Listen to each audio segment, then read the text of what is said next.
Hello, and I'm your still life cynic, being cynical, one frame at a time. Okay, you Twilight people, you got your way. I watched New Moon. I watched it from beginning to end, and I'm proud to report that I didn't get a single nosebleed. My IQ dropped by several points, and I'm undergoing some pretty intense psychotherapy, but no nosebleeds. Now, I know that all you were expecting me to scream and shout in anger and soul-crushing agony because of how plain shitty this movie is. Well, you'll be sorely disappointed. I've already made preparations by having electrodes fastened to my nards, so in the event that I even get a little bit angry, a close associate of mine will fry my eggs like Sunday breakfast. So let's get out my Twilight checklist here. Let's see. First on the list, totally unlikable central character who I hope gets eaten by coyotes. Check. If you thought Bella was bad in the first Twilight, well, you haven't seen anything yet. When Edward prances off to Italy to protect her or some shit, she becomes the queen of emos and cries for 3 months. Awesome. I knew this movie was worth it. And you may think, when I say that she cries for 3 months, I'm being dramatic. No, I'm not. It actually shows a time-elapse montage of Bella sitting in a room crying. Yep, that's a scene in the movie. That made it to the final cut. I don't know why. Probably because it was in the god-awful book. Anyway, moving on with my checklist. Semi-abusive, creepy boyfriend who happens to be a vampire. Checkaroni. Well, Bella's probably the biggest sourpuss I've ever seen. Edward does his damnedest to try and outdo her. He gets all upset because his fucktard of a brother sees Bella's blood and then, using the astounding force of his own ejaculate, launches himself across the room to tear the bitch to pieces. Edward sees this happening, and instead of selflessly throwing himself in front of Bella to save her, he falcon punches her into the wall. And, slices her arm open. Good job, buddy. Then afterward, he tells her that he has to leave with his family because they're putting her in danger. Because apparently, punching her into a wall is putting her into danger. Who'd have thunk? Well, they leave, but they forget about the two vampires still in Forks. Remember Laurent and Victoria from the first movie? Yeah, they want nothing more than to shish kebab Bella through her cunt. And, there is a word that describes this event. I just can't seem to think of it, but honestly, if you were trying to protect your loved one, would you honestly move away from them when there are two individuals that you know of that would love to tear her to pieces? Just food for thought. See, moving on with my Twilight checklist here. The adoring third party who suddenly turns this loving relationship between two people into an iron triangle of hickory-smoked horse assholes. Check. Unfortunately, this third party is Jacob. If you don't remember Jacob from my last review, that's probably because you didn't watch it, or maybe you're just fucking retarded. But thanks to the wonder of anabolic steroids, Jacob has somehow developed arm muscle and has also apparently sworn off the use of shirts because I don't ever recall him actually wearing one. This may impress 13-year-old girls, but it hardly impresses me. Jacob pulls the moves on Bella while Edward is off getting his pubic hair waxed in Italy. Oh, and Jacob also is a werewolf. No way!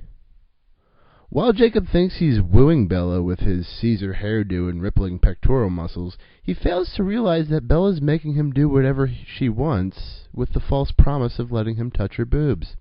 What a fucking retard. Oh, look at that. Amid all this character analysis, I forgot there was actually a plot to this fucking thing. Well, shit happens, all of which I would rather not get into, or my balls might explode from the voltage of the car battery they are hooked to. And then Edward thinks Bella's dead for some reason, so he finds not the will to live, and attempts to be the creator of his own demise. Instead of chewing on the end of a shotgun barrel like a man, he instead tries to earn the wrath of a cult of weirdo fucking vampires known as the Volturi. The Volturi are collections of miscreants that include that guy who played Tony Blair in one movie and Dakota Fanning. They pretty much spend their time 69ing each other in their big faggy mansion in Italy.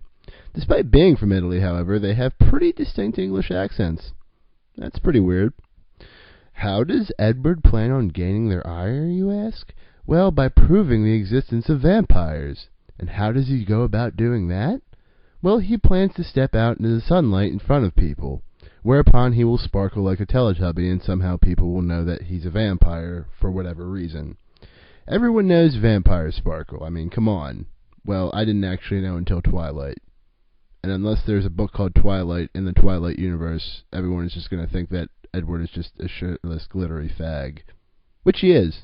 So I guess that works out. Now, as part of the climactic parts of the movie, Edward's sister finds out through her gift of clairvoyancy. She sees what appears to be Bella jumping off a cliff in an attempt to kill herself. Apparently, Edward's sister tells Edward, which moves him to attempt suicide. But in the movie, Edward's sister rushes back to Forks to see if Bella's okay, which is dumb. I mean, why would Edward's sister go back to Forks to see if Bella was okay, and Edward just not do that? Like, he just jumped into, like, oh, well, I'm just gonna assume that she's dead, and then I'm gonna kill myself because that's the most productive thing I could do right now. So Edward's sister goes back to Forks, sees that Bella is indeed not dead, which is a shame, but oh well. And then Bella and Edward's sister rush back to Italy to inform Edward so he doesn't go and kill himself. So that means that Edward's sister made 2 trips. She went to Forks to see if Bella was okay, saw that Bella was okay, and was like, okay, now I have to go back to Italy to stop my retarded brother from killing himself, thus not realizing that she herself is retarded, because there are phones, the internet, instant messaging, email, Facebook. What was I wonder. I laugh to myself when I think of what Edward's Facebook status must have been that day. Bella killed herself.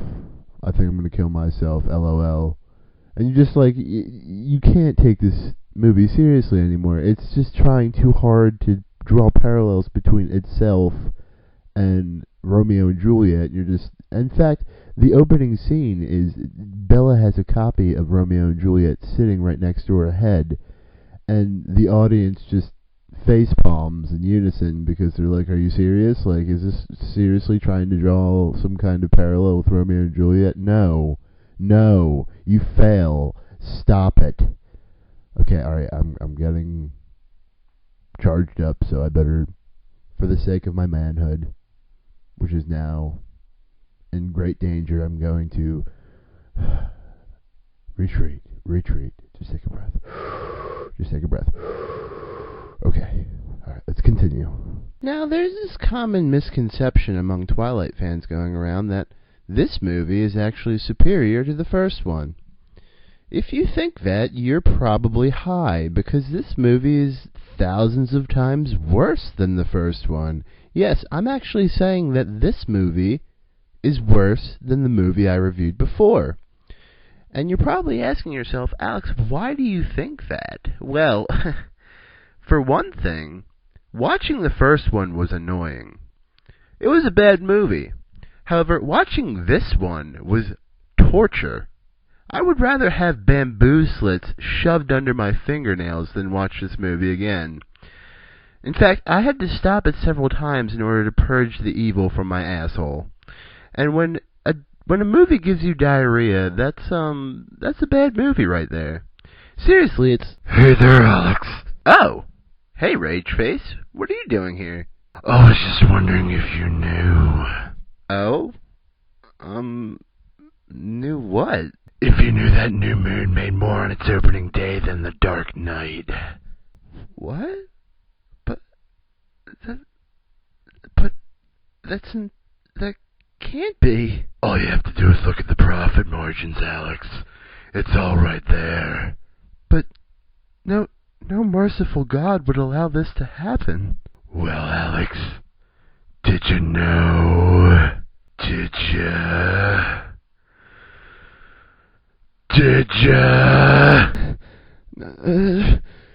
No. No! No!